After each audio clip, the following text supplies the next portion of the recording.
Hello guys, good morning. My name is Osage Mary. So we all know that Nigeria is scattered right now. Even before the election, a lot of people have been eager to leave Nigeria because of the state of the nation. And it's even worse now that people feel there is no hope for the nation anymore because of the outcome of the presidential election. My DM, my inbox is filled up. Osagi, I want to leave Nigeria. How can you help me? Look for scholarship for me. I want to leave Nigeria. I've got 5 children. I've got 6 children. I want to leave this country urgently. I can't wait. I can't wait anymore. I want to leave this country anymore. How can you help me? Please help your sister. I'm from Edo State. Some will say you are married to a Yoruba woman. I'm a Yoruba woman as well. I'm your wife. Help me.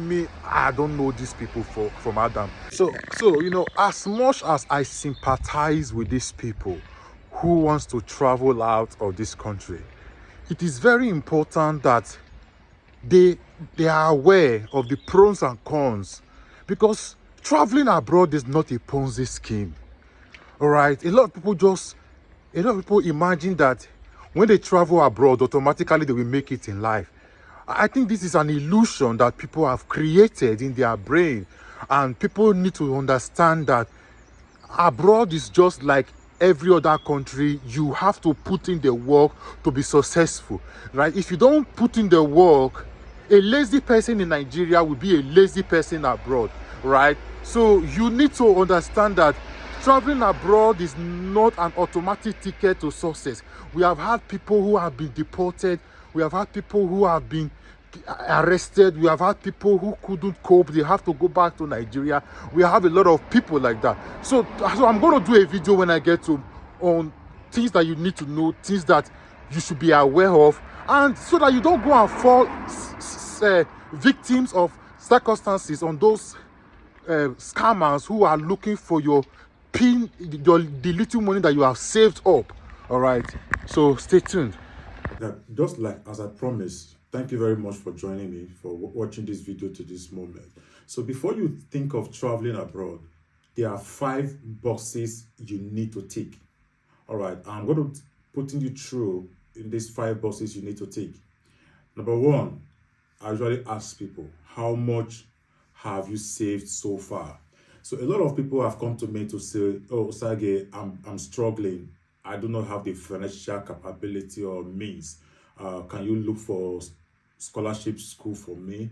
Yeah, of course there are some scholarship schools, but be aware that some of these scholarship schools are not exclusively 100% scholarship. Some of them are 10% scholarship. Some of them are 20% scholarship. Like I know of University of Sunderland that offers 5% scholarship. So it's nothing, all right? So you still have to save up. Traveling abroad entails that you save your money. And talking about moving abroad, you have to know that if you want to come through school, you need to save the tuition fee of that institution that you are applying it to. So how much have you saved so far? Not someone that has saved 500,000 naira or 100,000 naira begin to say he wants to travel abroad. No, before you begin to travel abroad, I normally recommend that you save at least, before you begin to think or imagine that you want to travel abroad, I usually recommend that you save at least 3 million naira. All right, 3 million naira. Either you want to go through school or you want to go through occupation, which is job.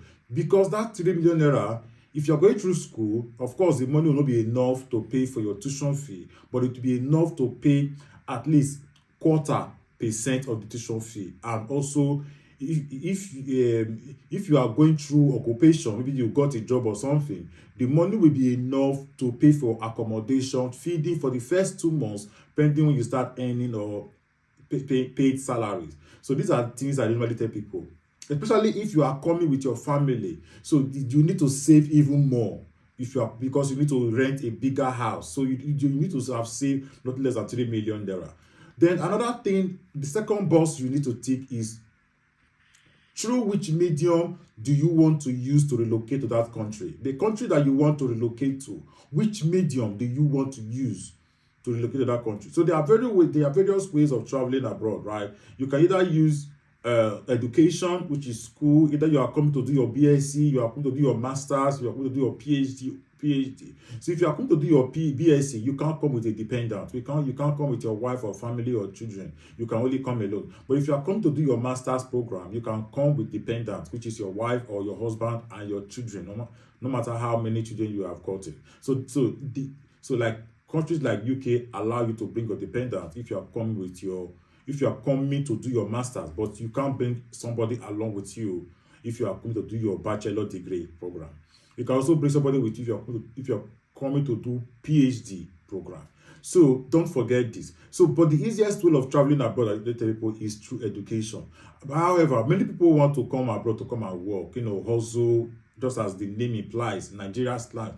They say they want to jackpot to come and hustle. There is no such visa as hustle, because if you are applying to immigration services for visa, they're going to ask you what type of visa are you applying for. So there is no visa like hustle or jackpot visa. You are either applying for educational visa, which is maybe you are applying for a CAS, you have gotten your CAS, you want to come and study, or you have gotten a job. And for you to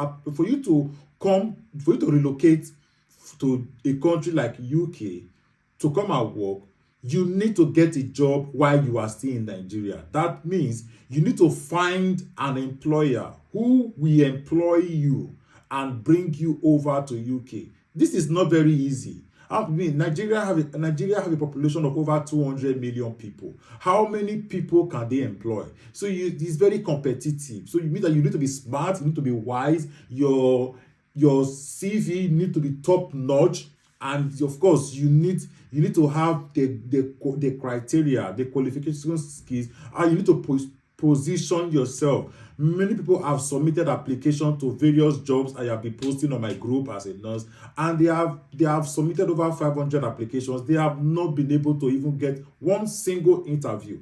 So please, you have to decide which medium that you can come abroad. I usually recommend education is still the sure ways of traveling abroad. Either you are coming to do your bachelor degree, you are coming to do your master's or PhD, and guess what? Getting admission is very, very easy if you have your money. It's very, very easy. If you check my YouTube channel, I list over 22 cheapest universities in UK that you can apply to come and do your master's program and to do your BSc program. The third thing that you need to consider before you decide to travel abroad is, what is your family size? A lot of people are chat me up and say, Osage, I'm coming abroad. I'm very eager. I can't wait. This country is depressing. I have lost a lot of money. People are dying here and there. I want to come abroad. I've got 6 children plus my husband and myself, making 8 children. How can you help me? This is a very large family size. And a family size as this, if you are coming to come and study, you are going to spend a lot of money, because you have to pay £1,000 for each child for head short charge or less. All right, and then you have to rent a bigger apartment. Ideally, for a family size of 8, definitely you should be looking for a minimum of 3-bedroom flat, because two child per room, or maybe 3 child per room, then yourself and your husband 1 room. 3 children, you have got 6 children, right? So 3 children in 1 room, 3 children in 1 room, depending on their sex and gender. So all the male children in 1 room, all the female children in 1 room, and you and your husband in 1 room. So you need to get a minimum of 3-bedroom flat. All right. So this is very, very important for you to consider. And 3-bedroom flat is not small money. These are very large. For example, I live in a 2-bedroom apartment and I paid nothing less than, let's say, £800 a month. All right, this because I have only got just 1 child, and me and my wife. So imagine you having 6 children. Imagine you having children. You know how much you will pay. I've got just 1. I pay £800 a month. If I have 6 children, you know how much I'm going to pay. So multiply it. This is exclusive of light bill, data, council tax, and all of that. All those deductions. So 6 children is a large family size. These are baggages that you are bringing over to that country. How prepared are you mentally? How prepared are you? How prepared are you financially? How prepared are you because we have had a lot of cases that people bring children to this country and they are being taken away from them because they couldn't care for their kids. So you need to consider that. Then the fourth thing you need to think about is, what is your qualifications, or what skills have you gotten? Okay, people want to come abroad, but their occupation is not in the market. Imagine somebody that studied banking and finance in Nigeria. You are coming abroad to come and work in the bank. Yes, I wish you good luck. But how what's in English now? Is it reliable, or how sure are you that you will get a banking job? I mean, banking job is a very decent job, yeah. Because here in UK, people you can't easily get that job. You have to look into the shortage occupational list. That is those jobs that are hot cake in the market, like nursing, medicine, pharmacists, radiographers, tech, computers, scientists, mechanic, plumbers, engineers. These are jobs that are very hot. So if your occupation or your skills that you have gotten does not fall within this job I just mentioned, you're going to be struggling. All right, you're going to be struggling. So you need to consider this, especially if you are the one that is studying, your husband is dependent, so your husband is going to be working. What is your husband qualification? Some people, I'm not trying to mock anybody, but some people did not go to school, but they can paint, they can do plumbing. Why not go and do certificate in that skills that you have gotten? Because this country, even though you sabi do one, they still want to see paper where they give you, where you for learner. All right, so you need to understand that you must show certificates that you have passed through these courses. So you have done these courses and you have acquired these skills. So these are the things that you need to consider. Have you researched about the city you will be staying in that country? Some cities are very, very expensive. All right, for example, I live in Nottingham, and it's one of the highbrow area in England.